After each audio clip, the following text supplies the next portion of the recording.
Puji nama Tuhan. Saya berharap kita semua hari ini tetap dalam pertolongan Tuhan, dan saya percaya kiranya kebenaran firman Tuhan ini dapat memberkati kita ketika apapun yang sedang terjadi dalam hidup kita. Percayalah, hanya firman Tuhan yang dapat menolong kita di hari-hari yang semakin sukar ini, hari-hari yang semakin jahat ini. Hanya firman Tuhan yang dapat menolong kita. Kita akan lihat dalam kitab Injil Lukas pasal yang keempat, dimulai dari ayat yang ke-25. Dan aku berkata kepadamu, dan kataku ini benar, pada zaman Elia terdapat banyak perempuan janda di Israel ketika langit tertutup selama 3 tahun dan 6 bulan. Dan ketika bahaya kelaparan yang hebat menimpa seluruh Israel. Tetapi Elia diutus bukan kepada salah seorang dari mereka, melainkan kepada seorang perempuan janda di Sarfat, di tanah Sidon. Dan pada zaman Nabi Elisa banyak orang kusta di Israel, dan tidak ada seorang pun dari mereka yang ditahirkan selain daripada Naaman orang Syria itu. Apa yang dikatakan oleh firman Tuhan pada hari ini adalah mengingatkan kita betapa pentingnya kehidupan secara pribadi saya, pribadi kita semua, untuk melihat Tuhan tidak hanya sebatas atribut yang terpampang di rumah kita. Ada gambar salib, ada artikel-artikel rohani yang hanya terpajang, namun tidak menjadi gaya hidup dalam tindak dan perbuatan kita. Seperti itulah yang dialami oleh orang-orang Nazaret. Sekali lagi, seperti itulah yang dialami oleh orang-orang yang ada di Nazaret, di mana seharusnya ada kebanggaan tersendiri bagi orang Nazaret, karena di Nazaret atas kehendak Tuhan, atas karya Tuhan, di mana Allah yang mengambil rupa manusia 100% yang adalah manusia bertumbuh di sana, menjadi besar di sana.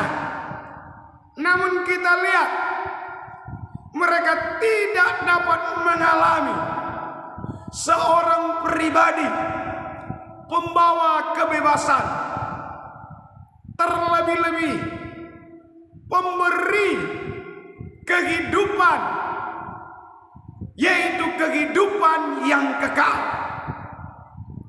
Itulah Yesus Kristus, di mana dia dibesarkan di Nazaret.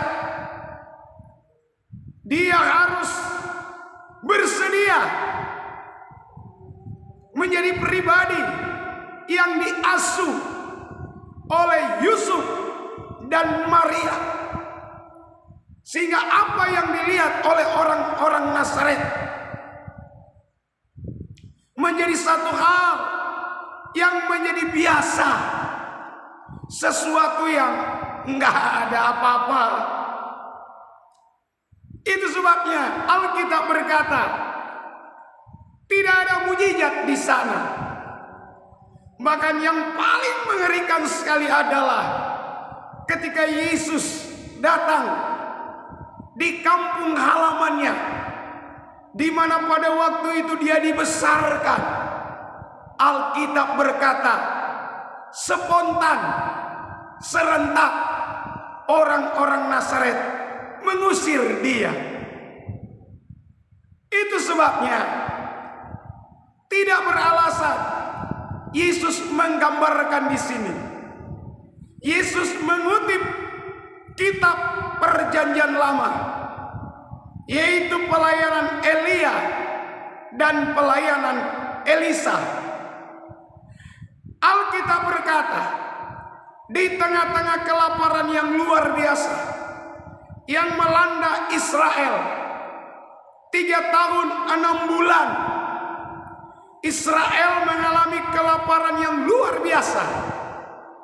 Namun luar biasa menarik di sini adalah Tuhan tidak menyuruh, sekali lagi, Tuhan tidak menyuruh Elia datang lalu kumpulkan para janda-janda Israel pada waktu itu, yang tentunya lebih sakit dibanding dengan orang yang masih lengkap, suami istri ikut anak-anaknya.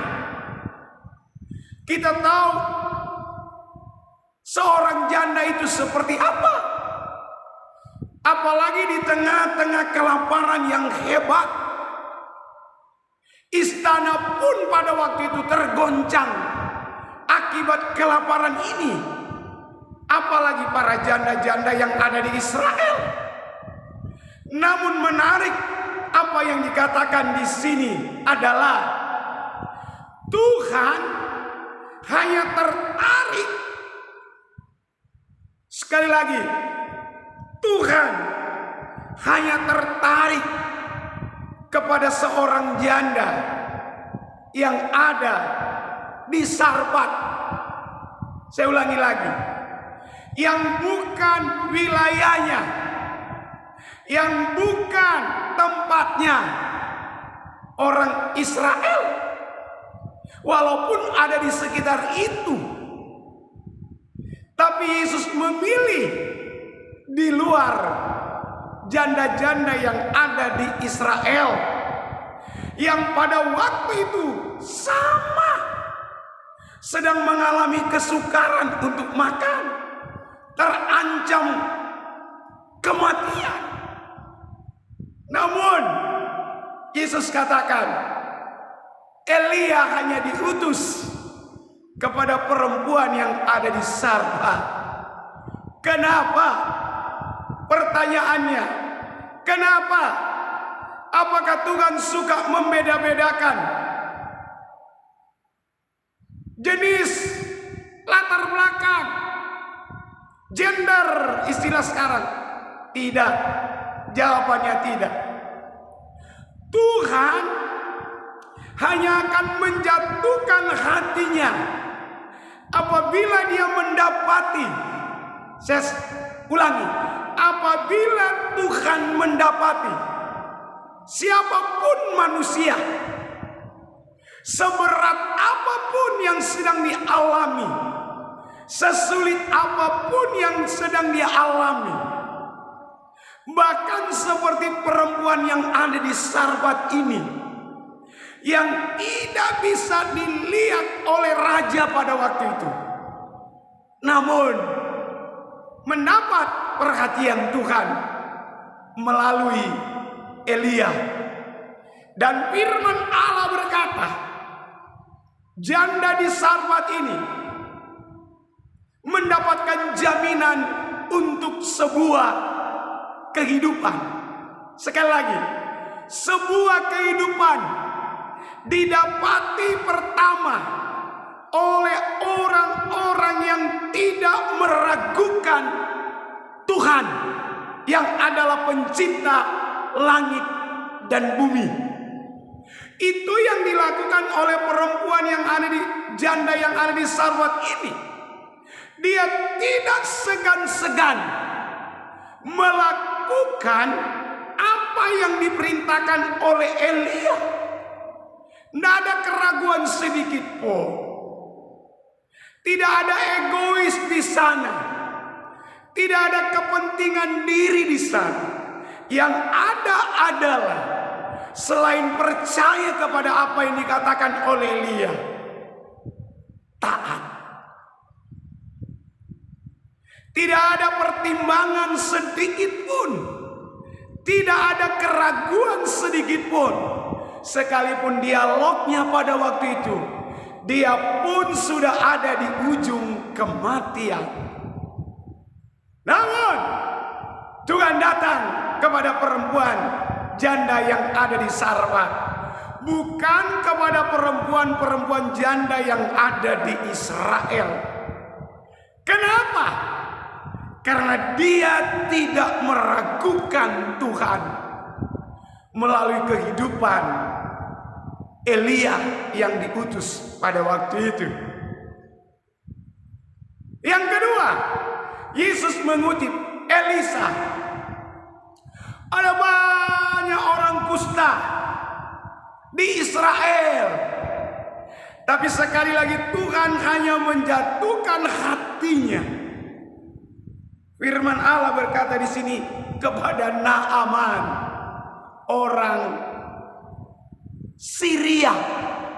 Sekali lagi, tidak ada kait-mengkait dengan orang Israel.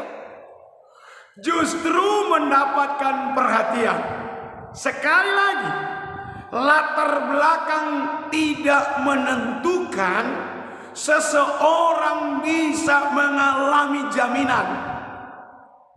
Ingat, jaminan itu akan datang apabila dia melihat, pertama, ada keyakinan yang tidak tergoyahkan, ada ketaatan yang tidak ada tawar-menawar. Lihat, luar biasa.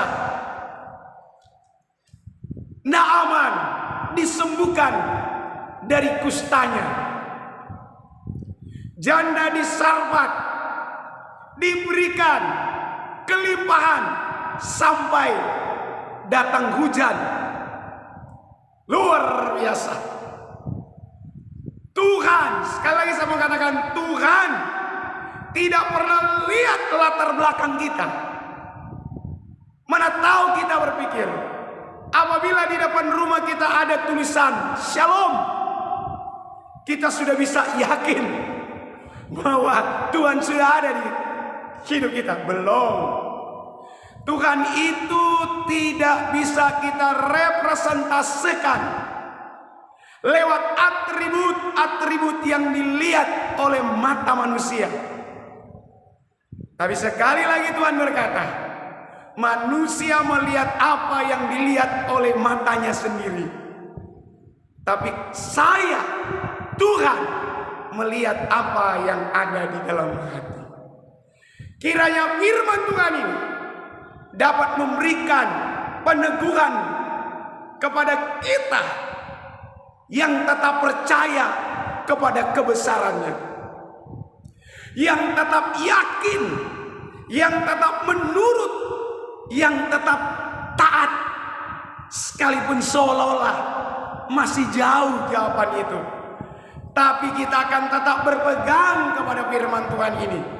Kita tetap akan terus meyakini bahwa firman ini adalah ya dan amin bagi kita semua. Tuhan Yesus memberkati kita. Puji nama Tuhan.